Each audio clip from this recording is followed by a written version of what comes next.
everybody. Welcome. My name is Beth Fisher-Yoshida, and I am a professor of practice at Columbia University in the city of New York. And I also am an author and a consultant coach. And this is the New Story, New Power podcast based on some of my book, New Story, New Power, A Woman's Guide to Negotiation. And I have with me today, which I'm very excited about, a friend of mine, María González. And I met Anna probably 4 or 5 years ago when she came to Columbia University as an Obama Scholar during 2018, 2019. And I knew she also had an organization called FEM, but she's in a new role now. So I'm going to ask Anna to introduce herself a little bit, and then we'll get started. Thank you. So Anna, take it away. Hi, Beth. Thank you very much for the invitation. I'm very glad to be here. I'm missing Colombia very much, but I'm very happy to be in my work in Cartagena. So after the program, I decided to join government of the city of Cartagena in Colombia. And I was there for a couple of years as the international cooperation, like senior advisor to the mayor. And then last year, I got the role of the Security and Human Rights Secretary of the Mayor. So it's a very exciting, very challenging job, but I'm very happy to serve the city and to serve also the tourists that come to the city. Wow, that's so great. Yes. So can you tell a little bit more about some of the high points, like what was it that stimulated you when you returned from being an Obama Scholar to shift your career from, I guess, the nonprofit world into the world of government? Okay, well, definitely the Obama Scholars had very strong impact, and most of the discourse from the Obama workshops and most of the things that they said would definitely lead you to taking a job in government. I mean, to public service. So at the beginning and for many years, I hadn't worked in the public service before because I thought there's a lot of corruption. It's very complicated. It's very legal oriented. So I always felt that this wasn't for me. But after the Obama program, well, one of the big things that came from speaking to all these Obama government officials was how responsible we were as citizens to be able to join government and improve it. And so when my boss, Mayor Dow, won office, he's an outsider, a non-traditional politician with a very strong fight against corruption. So I felt identified and I said, well, I think the universe is giving me a message, and I decided to join his government. Super, thank you so much. So let's take a step back and let's talk a little bit about your work with FEM, because then I think that's a super framing and of what you've done and how you've shifted what you've done inside of there to come up with, I think, a really powerful plan. So I really am looking at a little bit about, tell us a little bit about the organization and what's caused you to start it and the kind of work you're doing. And I also want to think about negotiation. What did you need to negotiate? How did you negotiate? And how are you also preparing the women who you're working with to negotiate for themselves as well? So if you can just tell a little bit about that, that would be great. Okay, so 2 questions. One about the context of FEM.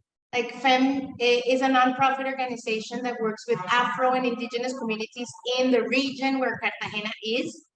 We spent 10 years serving very vulnerable communities in rural areas to help them file their land solicitation. Colombia is one of the least equally distributed countries in the world in terms of land property. And we have great legislation in favor of ethnic communities, but most of those ethnic communities are so excluded that they don't even know. So that was like the main objective of my organization, to inform them about their rights, to help them develop all these, like for you and me, it would be it would have a little bit of difficulty, a level of difficulty, but we could do the land solicitation processes ourselves. But if you never went to university, didn't have access to internet, didn't have a computer, well, the land solicitation process becomes more difficult. So that's exactly what FEM tried to do through participatory approaches with the communities, in which we learned a lot and we had a lot of volunteers come in, very exciting, and with a very interesting product, because we've helped 16,000 families protect their land ownership. So that was FEM, that was my background. So I know the region very well. I know the problems of inequality in the region very well, and I could bring that into the public service. And in terms of negotiation, I think a few things are key. Like, part of the value of the legislation in Colombia in favor of ethnic communities is that it leverages the capacity of the communities to amplify their negotiation possibilities. So if you're an Afro community in Colombia, you have the right to previous consultation, where you stand up and say, wait, you cannot do this project because it's going to impact our water sources, or it's going to impact our fisheries, or it's going to impact our children. And it gives them negotiation capacities. And so training them in these negotiation capacities and training them in how to better stand in these conversations, when, especially because there's a lot of inequality in that conversation. So there's a professional high-level consultant with a person that never finished school negotiating, for example, about water rights. So we gave these communities leverage. We gave them the capacity also to have arguments. That's why we brought in so many volunteers, because international volunteers enhance the technical capacity of the communities, because otherwise they would have to be left with the story of the company or of the project owner, instead of having some technical challenging of those hypotheses that they presented. So I think negotiation has been core, not only to FEM, but also to my current role. Like, so security, if you understand it correctly, is basically a negotiation process. So my office has to take charge of ethnic communities. It also has to take charge of protest demonstrations and all these things. Like, so the reason why my office exists is to protect local democracy in the biggest sense, like the political rights to representation, to participation, and to enhance the possibility of communities to actually get their voice heard. So that's challenging, because government means that it's people like breaking and stop a road. For example, the motorcyclists. Some of the motorcyclists in Colombia are illegal because they can't carry passengers. But many of the most impoverished communities, that's the only job that's available for them. So you really have to have and enhance your negotiation capacities and your possibilities. And it's been very, very interesting. I myself thought I wasn't a very good negotiator. In Colombia, I learned a few elements that I've used frequently in these negotiations, including the app of making conflict work. Like, literally, this book is now one of my bedside books because I use it a lot, and how to use conflict in your favor and not only against you. That's great. So a couple of points I want to bring out and highlight of what you just talked about.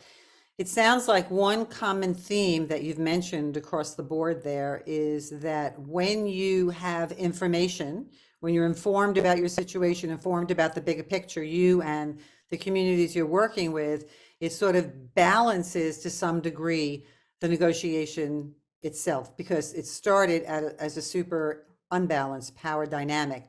And actually, you know, power distribution and power dynamics are quite common. What you've described is really an exacerbated example of it, when people really don't have the information. Even without formal education or higher education, people can still be informed and can still develop the skills to advocate for themselves, which is what you're talking about in the negotiation. And I'm glad to see that the Academy, Columbia University, informed you in making conflict work. So that's great. So then, in what ways, if any, does either your negotiation preparation or the kinds of negotiations you're in, how you show up in a negotiation, how has it shifted when your role has shifted from being the head of a nonprofit organization dealing with communities, dealing with bureaucracy, and now that you're in the government, dealing with communities. So you're in a different place. Definitely. So that's one of the most incredible learning experiences I've had. And it has definitely made me a better. I think that has made my leadership shift in quite a few senses. Because now I feel that when you're only in the nonprofit sector and you don't really know the inside of government, you're asking for things that are basically impossible. And that makes the advance of society more difficult. If we knew more when we are in nonprofit organizations or when we're mobilizing, if we knew more about the functioning of the state itself, then we would be more successful in our requests and our asks. Like that's one of my biggest lessons. And that comes precisely because first, I always put the pressure. I came from the like the civic environment, and I put the pressure on government to get like my incidents done in public policy. Like, how do you make it shift towards the rights of Afro communities? How do you make these people that don't know that these people have rights? How do you make them shift? How do you make them shift? And you're always trying to put pressure on them, and you're putting pressure on them legally. You're putting pressure on them by mobilizing, and so it's always a very strong like you negotiate from protest, demonstration, always very strong because the state, you feel that you doesn't really listen to you. When you're at the other side, so I think the type of person in government that I am is a very open one, and I go to the community to speak and to allow them to speak and to hear them. And because I come from a participatory background, I know, like, it's part of my philosophy that communities know better than you. Like, they're the ones that live there. They're the ones that know. So I try to bring that to the table, but it not always has been easy. Like, I have to recognize that sometimes you require, for example, strong legal knowledge that I lack. Like, you really need your technicalities there. And so one of the things that has been really challenging has been learning to negotiate in a team. See what I mean? Because it's when your negotiation is just putting pressure, then it's easy to create a plan and just move forward on it. But when you're on a table and you have like 3 or 4 people that are on your side trying to negotiate, the communication itself, what to give them, how to succeed, is very challenging, and has been very, very, very interesting. I think that those are the things that I really have learned from negotiation processes now. And also that sometimes when you are being used and manipulated, negotiation is not possible. That has been one of the things that for me has been tough to accept. But sometimes the only thing you can do is just stand up and lead. So I just want to touch on the teamwork part, because of course I always advocate for preparation before a negotiation for lots of different things, to clarify for yourself what's important, to try to understand what's important for the other person, to understand the context, the bigger picture, and also to think about different options. So you were mentioning before that when you're in the nonprofit, it was more about a protest that's how you negotiated, right? If it was negotiation. And then now you're on the other side. So it's really nice that you had a chance to see both sides. It maybe would benefit all of us if a lot of us did see more than one side, which is the whole idea about holding different perspectives. So going back to the team, which is a challenge, right? Because each person shows up in a different way. What are the ways that you've overcome that challenge, or have you? Like, what are the strategies or the things that you do to be more effective as a team negotiator? Okay, so definitely there's preparation. Like, you definitely need to sit with your team before and understand what are your minimums, right? Like, those have to be pre-established to make sure that you're not violating like the raw conversation and what people cannot do. The second thing that has been really hard, and I think like you have to be very precise in language to be able to accomplish this, is to control the capacity of your team not to create expectations, because language is very malleable. So if you understand some level of compromise in one sense, and another person understands it or interprets what you said in a little bit different sense, that can mean the world in a negotiation process.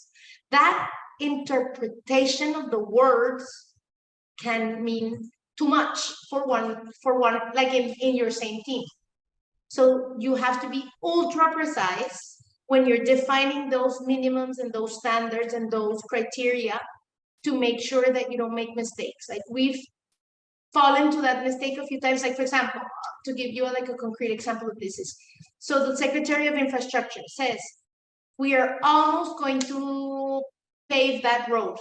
It's a matter of weeks, okay? And so somebody interprets that he said it's going to happen in a couple of weeks, right?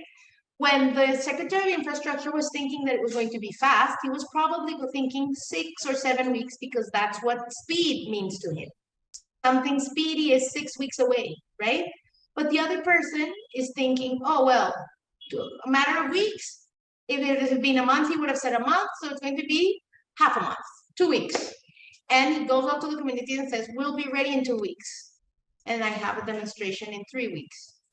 Because the language, the way you explain, the way the team sets up has to be extremely precise.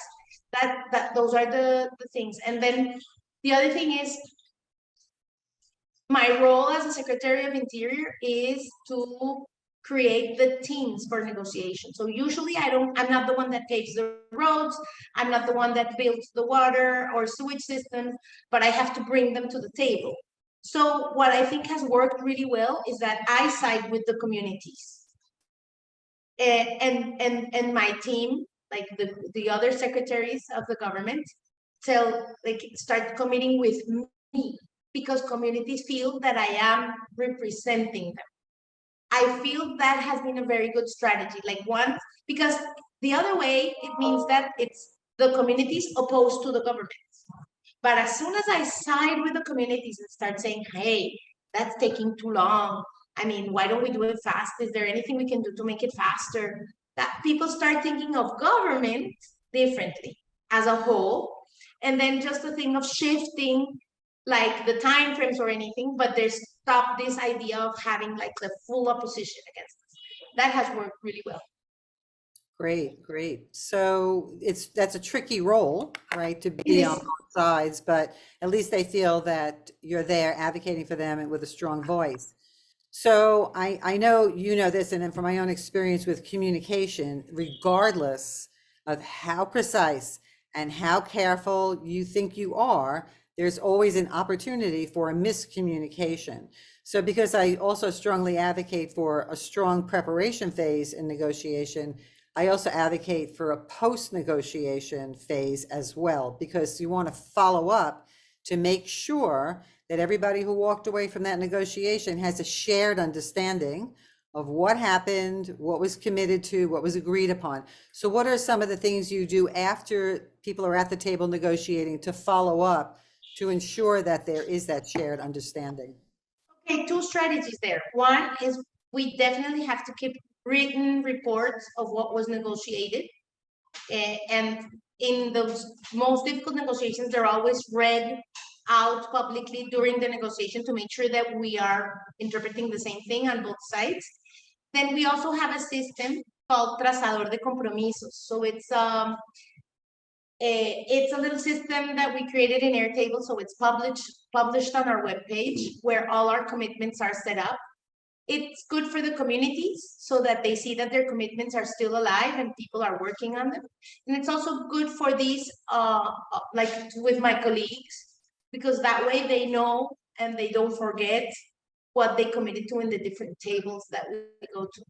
And so I really think it's an instrument not only for transparency, but also for credibility. And it also, like the way we created it, it gives you time alarms, like it tells you, hey, this one's taking too long.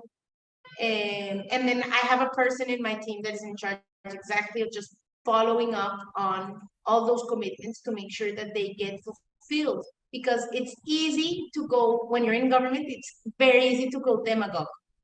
Very easy, right? People start promising and promising and promising. And I hate that, because I think it's because I was on the other side And I felt that to ethnic communities, people had promised for 400 years and not done anything. So that comes from where I come from. I hate it when people promise. I believe that it's easier to tell people the truth, even if it's a hard truth. But I think, and that should be an ethics of the public sector. It isn't. So this is also a way to prevent demagogues, because that's also, it's very easy for a public servant to just think, I don't want to be unpopular. I want to be in the press as the good guy. I don't want to say the bad things, right? So sometimes you have to be able to have the courage to say, I can't do it, or and take the communities discomfort and the protest. Every government is limited, so that has to be in your repertoire of responses. Yeah, so when you're in the moment, you get all caught up in things and you're thinking about image and relationships and all that, so maybe you overpromise. You mentioned that it's really nice that you put things on the website because people have different ways of remembering or understanding, and so seeing it in writing is a different kind of connection with what happens. So you mentioned credibility and transparency, and I also wanted to add in accountability, because now it's out there, it's in the public, right? Everybody's being held accountable for what was said, what was promised, and so on, from all sides, because maybe the community also promised to do something, to agree to something, to prepare, whatever it is. So one of my questions was going to be, which I see you're already answering, how do you overcome some of the challenges? And part of you were talking about is clear communication, transparency, and also how you support the community so it's not adversarial. I'm curious then, as you're thinking about setting up the negotiation process, right? A traditional kind of male-oriented way would be where there's a table and people sit on opposite sides of the table. And that's kind of a traditional way we've been doing negotiation for many years. But since you're in there and you're also conscious of power imbalances, what do you think about and what do you do to prepare the context or the environment for the negotiation to happen so people are comfortable showing up in different ways? So that question has two different answers. It's really interesting because I Different do feel answers. right. I mean, it also depends on the role, and also depends very much on the message you want to give. So one of the strongest negotiations, the most difficult one I've had, is with the entertainment sector in the city, because they want to have like a 24-hour functioning, noise all night long. They want to sell alcohol all night long. And we've had safety issues that are associated with alcohol and drug consumption. We have prostitution in the city. So we need to team up and think how we're going to solve it together. And so in that negotiation, I've used power dynamics very consciously of what is the message I give, like who comes with me to the table and how I sit at the table, like to give the message, okay, she's the boss, right? Because you have to use these kinds of strategies also to enhance the possibility of being stronger. Like we've taken some solid measures and to defend those measures. So you sometimes have to act it out. It's interesting. Then again, when I'm working with communities in very vulnerable areas that need another, I would never use that language. There, I use completely different languages. Like I sit with them, I take the table away, I go to their houses at night and where they feel comfortable. And it's more of a conversation, and I don't speak at the beginning, but at the end, so that they make sure that they're getting their message through, and then, right? So it depends. There's a lot of role playing involved.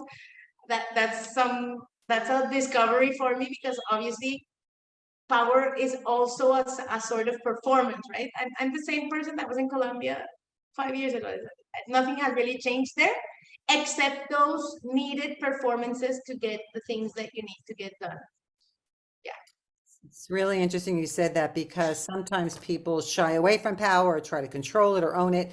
And what you're saying is power as performance, which is wonderful, a nice expression. And also that you use it differently. And that means you show up in your role differently, but it's all about the preparation, right? Knowing your audience is really important, because you're talking about this kind of entertainment industry versus somebody in the community.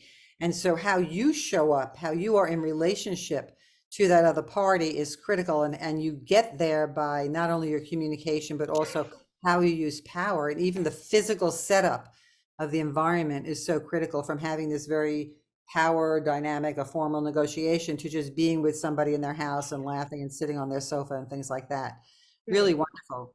So if you were going to make some recommendations, some tips for people about things to consider from your own experience, or something, even if you haven't mastered it yet, but something you're thinking about, what are some tips that you have about, just in general, about negotiation? Okay, so let's see. Definitely one of the big tips is don't get trapped in a role. Like, you don't always have to negotiate with the same role. Like, I think one of the things that most functions, I've told this to my team very many times, like, you have to protect the emotional variety that you have within your personality, because sometimes you're going to need to be very subtle and very sweet and very cunning and very, yeah. Sometimes you're going to have to be very, like, the professional type. Okay, sometimes you're going to have to be more aggressive, right? And some, and I think in that sense, women um, are better served by a bigger repertoire of emotional possibilities. Like, men can only be manly or masculine. That those are the roles that they are allowed, which means that in a negotiation it's going to be a little bit harder. But women are allowed other ways, and you shouldn't be trapped in any of these. I mean, always understand and recognize that there's a whole variety of possibilities that you can use emotionally to sit and to put yourself into the conversation. That's my first tip. The second one is, yeah, try to break predictability. Like, when I see very aggressive negotiators coming to me, I always think, what is the thing that would surprise them the most that I said? And I try to frame a way in which I can say it, so that I take them totally off guard. Once they're off guard, then, like, we can go. Doesn't always work. It's not always possible. But I always do think, what would surprise these people, right? So I did it with the motorcyclists. So there's 80,000 motorcycle drivers in Cartagena, so they can block the city. And they are considered socially to be very aggressive and violent. And so it could have become, like, we actually in my team called it motorcycle pandemonium, because we didn't know what was going to happen. So it could have gone dangerous and fire and, like, a big havoc. And so that's one of the instances where I used this. I said, like, what do they not expect me to say? And the thing that they probably didn't expect me to say was, I want to help you become legal, right? And so that's what I said. I want to help you become legal. Let's write a letter together. Let's talk to the Ministry of Transport, who's the one that makes the decision about your legalization. And it totally turned the balance. It took them off balance immediately, and they became part of my team. See what I mean? It totally narrowed their possibilities to, and I told them, you need to help me. So, and we actually filed a few decrees that would have been impossible to file if they didn't understand that we were working towards legalization. So it works. You have to try to find a way in which this can be useful.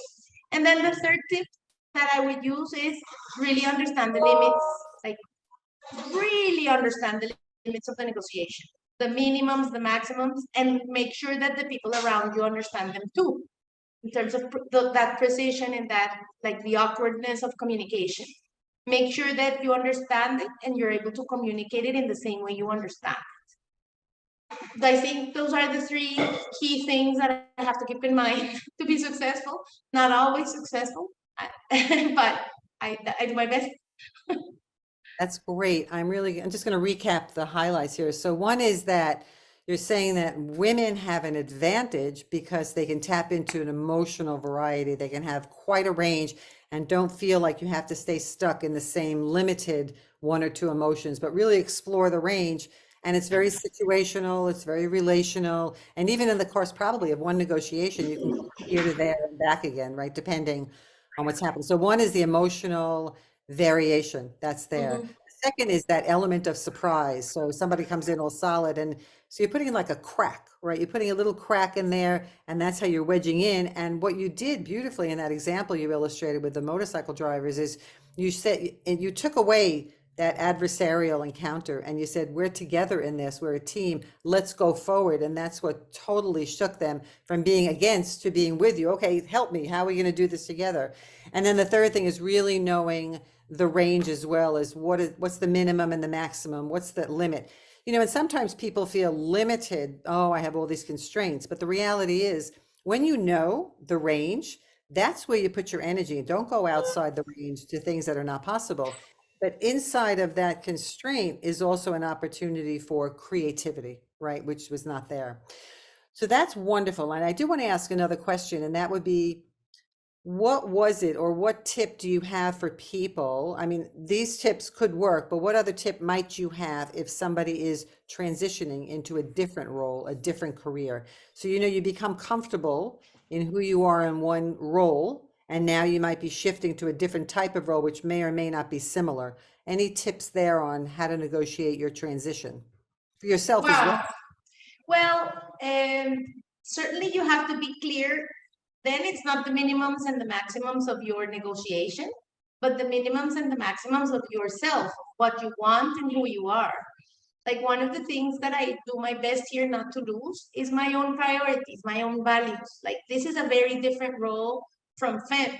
The size of the organization FEM was, like, I led the biggest workshop we had was 35 people. So that was the biggest team of people I led. Now I lead 500 people, right? So the budget is totally different. The role is completely different. So I have to think all the time, how do I not lose the values I had when I was in FEM? And I always like go back to that. That those minimums and maximums, I think that's what that the Obamas called values-based leadership. And I always remember this idea that I love, and I think it's an element of, like, it gives you, just remember, this is the moral compass. The moral compass. Where is your moral compass? So establish it, the moral compass, and always keep on looking at it, right? Don't leave it in your pocket. Just keep on looking at your moral compass. I think that's the tip for any transition. Like, once you know that, you can go anywhere. And I didn't say this. This was told. That's one of the things that I most remember that Obama told us. He said, I don't go into institutions and become the institutions. I make the institutions become like me, like taking my values. And I really heard that, and I'm doing my best. I'm trying. It's not easy. It's not easy. But always remember who you are, why you do things, and remember your moral compass. Well, that's great. So 2 points I want to pick out from what you were talking about is the idea that whatever you're compromising on, you're not compromising yourself. You're very clear to yourself about what your values are, what's important to you. At the end of the day, that stays the same. That's a constant.